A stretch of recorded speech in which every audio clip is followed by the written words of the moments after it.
حضرت جبرائیل امین علیہ السلام نے فرمایا، آقا علیہ السلام خود ارشاد فرما رہے ہیں، فرمایا مجھے سدرۃ المنتہا کی طرف گئے تو بس میں نے کیا دیکھا کہ وہ اس کے پتے بڑے بڑے تھے اور اس کا ایک پتا اتنا بڑا تھا کہ اگر اس کے ساتھ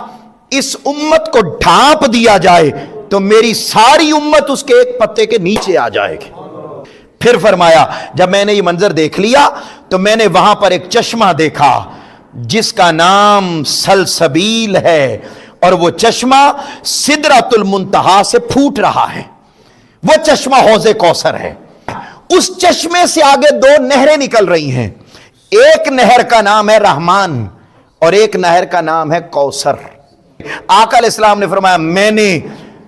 کوثر تو اللہ نے مجھے پہلے ہی عطا فرما رکھی تھی، میں نے کیا میں رحمان والی جس نہر کا نام رحمان تھا اس رحمت والی نہر میں نے غوطہ لگایا اور غسل فرمایا۔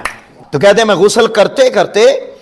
اس میں نے غوطہ لگایا اس نہر میں، تو جب اس نہر میں غوطہ لگایا تو آگے میں پہنچا ایسے غوطہ لگا کے، تو میں نے جب ایسے باہر نکلا تو دیکھا میرے سامنے جنت تھی، اس کا پانی برف سے زیادہ سفید، شہد سے زیادہ میٹھا، اور آقا علیہ السلام نے فرمایا قیامت کے دن میں حوض کوثر پر کھڑا ہوں گا اور سب سے پہلے حوض کوثر پر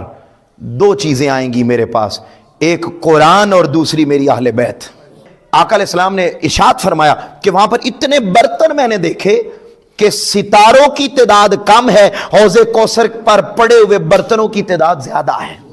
شدت کی گرمی ہے،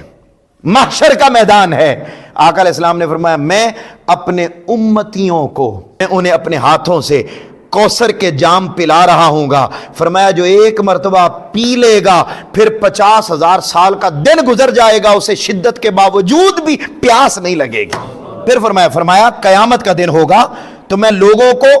دور کر رہا ہوں گا، پیچھے ہٹا رہا ہوں گا، لوگ اتنے زیادہ ہوں گے میں انہیں پیچھے ہٹا رہا ہوں گا۔ صحابہ کرام نے عرض کیا یا رسول اللہ صلی اللہ علیہ وسلم کیا آپ ہمیں بھی پیچھے کریں گے؟ آپ ہمیں کیسے پہچانیں گے؟ فرمایا پریشان ہونے کی ضرورت نہیں ہے، میں آپ کو آج بتا دیتا ہوں کہ میں حوض کوثر پر تمہیں کیسے پہچانوں گا۔ فرمایا دنیا میں کثرت کے ساتھ وضو کیا کرو،